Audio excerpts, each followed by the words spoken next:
Very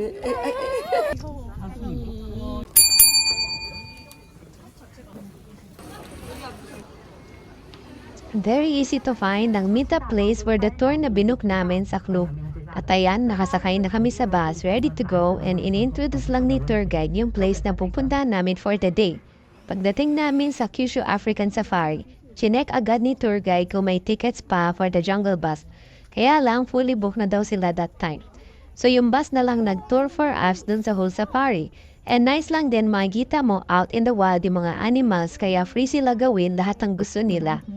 Siyempre, train din naman sila para di naman nila habulin yung mga cars na makikita nila. On the way, dinidiscuss din ni tour guide yung mga animals na nakikita. Kaya okay na rin pala.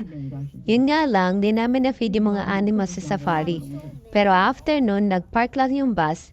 Tapos pinababa na kami kaya nakapag-feed naman yung anak ko ng kangaroo, horse, and monkey. And nakapag-pet din siya ng guinea pig.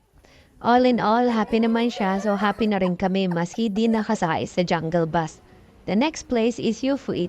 So since nakapag-ikot kami dyan, yung mga gusto lang namin balikan yung pinuntahan namin. This was a Snoopy place na maraming budol fights. Kaya ingat sa mga mahilig kay Snoopy, muntik na nga rin ako mapasyape. Buti na lang napigilan ko. Di naman ako nagko-collect niyan kaya okay lang kahit di makabili. Yan, tingnan mo naman napakaraming cute stuff. Ang kagandahan pa niyan alam mong quality yung mga products. So, tingnan mo naman, halata naman sa itsura And surely, magdala kayo ng money nyo para may pangbili kayo. So, yung next stop naman, may Miffy store din doon. Kaya nakakaubos talaga ng pera. So, huwag ka na pumasok dyan kung ayaw mo mapudol pa ulit. After ng Yufuin, next destination is two of Beppu Hills, Umi, Jigoku, tsaka Stove Hill. And maaliw ka sa usok na lumalabas sa tubig. Kasi natural daw yan and sobrang init.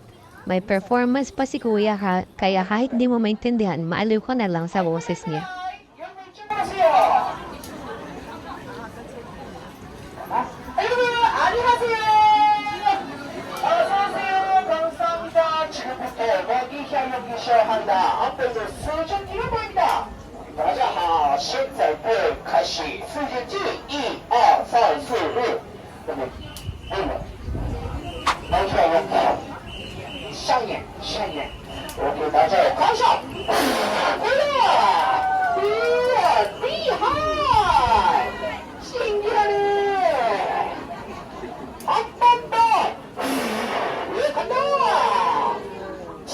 I hope na-enjoy mo itong video ko. Thank you for watching!